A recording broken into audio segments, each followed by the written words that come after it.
How's it going out there, YouTube? My name is Jesse, and I am the curator for the Golden Age. And today, we are back for another episode of... Lost Heroes of the Golden Age. What's going on? You sound a little down. It's Driftwood, Davy. Yeah, what's wrong with that? You've read this. Yeah, I read it. Why? What's the problem? I seriously shouldn't have to explain that. He did some heroic things. He helped out people. I mean, if it was any other hero, those things would be considered heroic, don't you think? Why are we doing this one? It was a request. If that's the case, then I want you to do my request. What, you mean that one request where you were asking for... Yes, that one. Yeah, we can do that. In that case, this is Lost Heroes of the Golden Age. There, now you sound more into it. Don't push your luck. Okay, as the voice said, we are doing Driftwood, Davy, and this is a request video. I actually have no idea what brought this concept up. I mean, he helps out people, but the whole concept is kind of silly. I mean, I understand that hobos and people that ride the rails were part of our history, whether or not they still do it today. There's been many videos where I've watched where they've talked about a whole society that revolves around people who ride the rails. Why they decided to make a comic book about it, as short-lived as it was and as short as each story was, I don't know. This is a concept that I think was only done by this publication, but there are some stories out of it. Let's go ahead and review this one. The first story is kind of okay. The last story, I have no answer for what they did. But let's go ahead and cover Driftwood Davy. Driftwood Davy. Davy first appeared in Blue Circle Comics #1 in 1944. The publisher was Rural Publications. I do not have an artist. Davy was kind of a weird comic book. He wasn't a Golden Age hero in the traditional sense of the other heroes who went out there to fight crime, but he found himself in situations, largely except for the last one, that would be considered heroic. He pretty much just stumbled into situations, but a couple of them he actually helped out people. The last issue, #6, was really stupid. Now, as Davy appeared in Blue Circle Comics, the Blue Circle was the main feature of each comic book, but he only appeared on one cover issue. The other issues had other features of the comic appearing on the cover, even though they were never the featured story. Driftwood Davy always appeared near the end of the story before the Steel Fist, which I have covered. Now, Driftwood Davy only appeared on one cover. Now, in the first 3 issues, he was portly and unkempt, and that is a distinction to how he appeared in the issues 4, 5, and 6. In 4, 5, and 6, he was slimmed down. The suit was slightly less tattered. He looked like a person that if he would just shave, he would look rather respectable, which was a contrast to the first 3 issues where he looked very unkempt. Now, in the first issue, he was by himself, and in the second issue, we would see him team up with someone named Ironside, who would be there for the remaining issues. So let's go ahead and cover the first issue of what he did, and then we'll just briefly glance over the other ones before we get to the last story, which I don't even really understand that last one. So let's do it. As we start with the story, we see that Davy is standing what appears to be on a hillside overlooking a town. And it says, "A man, even though he has no home, feels content when he is free to roam." And that's the best way to describe Driftwood Davy. Of course, no one can wander from place to place as he does without having many things happen to him, which is a perfectly good way of describing this comic book series. Now, he's walking through the town and he describes it. This is Mapleton, because it's a pretty place. He sees a flyer posted to a telephone pole, which says a corn husking contest, which is a $1,000 prize, which, adjusting for inflation, $1,000 in 1944 would equate to about $15,500 today. And he says $1,000. Now that would be nice for me if I wanted it, but if I had it, I'd have to worry about keeping it. He says, "Nope, I won't be doing any corn husking." So he goes over to a town that looks like it needs a little bit of fixing. He figures that he might be able to do some work around that house for food.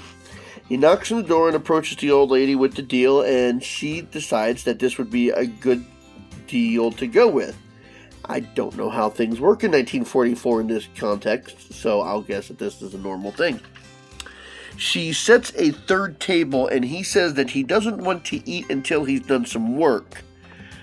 I don't know if the work comes before or after, but as he sits down, he starts talking, and the husband enters, and Driftwood, they keep calling him Driftwood, so I guess that's what he goes by, which is, I don't know the hobo community, so I can't say anything. They mentioned that they used to set a place for their son, but he had died some time ago. And they are a farm without cows because their cows just recently died. Now, sounds like, the next page goes, sounds like same old mortgage trouble, but their son should have a good insurance. Here I go sticking my neck out again. And we see that he is going to help with the dishes, and there is a knock on the door, and it's a guy named Mr. Scott, and I guess he holds the mortgage for the place. He looks like your typical villain, the sour demeanor with the very long nose that makes you immediately not trustworthy of him, pointed chin, handlebar mustache, hunch when he walks. He tries to present himself as a decent person, letting them know that if they are behind on the mortgage and they don't pay, they would going to have to be evicted. And he says, "It's a shame about your cows dying. If you had been able to sell them, you would have some money to be able to stay here." Driftwood takes all these statements into account and feels that there's something suspicious going on. So, later into the evening, under the cloak of darkness, he decides to break into the real estate company to try and get a better idea of what's going on. He breaks in and he sees that there are a whole bunch of documents sitting on the desk. Now, among the documents sitting on the desk, one of them says that the mortgage actually did get paid off. So him saying that they're behind the mortgage is false because it's been paid. There's also some insurance money that came from the son's death that Mr. Scott was supposed to take care of, but he never gave it to the Spars. He wants the land, obviously. He also sees another document that shows the purchase of nitroglycerin, which enough of the nitroglycerin sprinkled in food would be enough to kill the cows. So it looks like he had a hand in killing the cows too. So he doesn't want the Spars to lose their home. He decides to enter into the corn husking contest and has them take him to where it is being done. He gets out there and he blows away the competition, and he's like, "Oh, this is rather easy once you learn what you're doing." And he, of course, wins first prize and gives the check to them. And they were like, well, this is your money. And he goes, shucks, ma'am, I don't need money for anything. I only went to the contest for the exercise, like I told you. See, money only ties a fella down. And they journey back, and Mr. Scott arrives with the sheriff and decides to kick him out that evening instead of the next day, which he originally said they had until the next day. As the sheriff is getting ready to kick them out, Driftwood intervenes and says, hey, I got these documents here, one saying that the mortgage is paid off, and another with the nitroglycerin. The sheriff, seeing this evidence, decides to take in the obviously sleazy gentleman into the station so they can talk to him. Driftwood moves on the next morning. Goodbye now, and be careful. Thanks for everything. God bless you, Driftwood. I had a pretty close call that time. Why, I suppose the Spars hadn't needed that money, and I'd have to keep it. Whew, what a relief to be back on the road. And that's the end of the first issue. Now, the stories would vary a bit, with just Driftwood doing the things to help out people. The episode 2, he stumbled onto an orchard that of a peach farm that they were going to freeze. They stopped the peaches from freezing. In the third issue, they hitch a ride on a nitro truck that's going to a fire. I guess maybe they were going to try and backdraft it, whatever. He stops the people from blowing themselves up with a leaking case of nitroglycerin. In the fourth one, he breaks up a cattle rustling ring. And in the fifth one, they stop a gambler and his bookie. They were making bets with people, and then they weren't paying off the winners. And that's the sum up. These are very short stories. Now let's get into the sixth one. There's a whole lot that doesn't make any sense about this. Now, the first odd thing about this is I had to find this issue of Blue Circle Comics number 6 listed under Roly-Poly number 15. I don't know if that was an error from the site or if that was actually a comic book manufacturing error, because when I looked at it on Fandom, that's how I found out about the existence of Roly-Poly number 15 to be able to review this last one. So that's the first weird thing about this. So we start off with Driftwood and Davy sitting near a creek against a tree dreaming about steak. And then they suddenly smell the steak and they journey over to a house because they're smelling it. There is this lady that catches their attention and they trip because they're peeking in the window. They wanted the steak. So the lady says, do some work for me, I'll give you a steak. And then we cut to these two guys saying that they're hungry.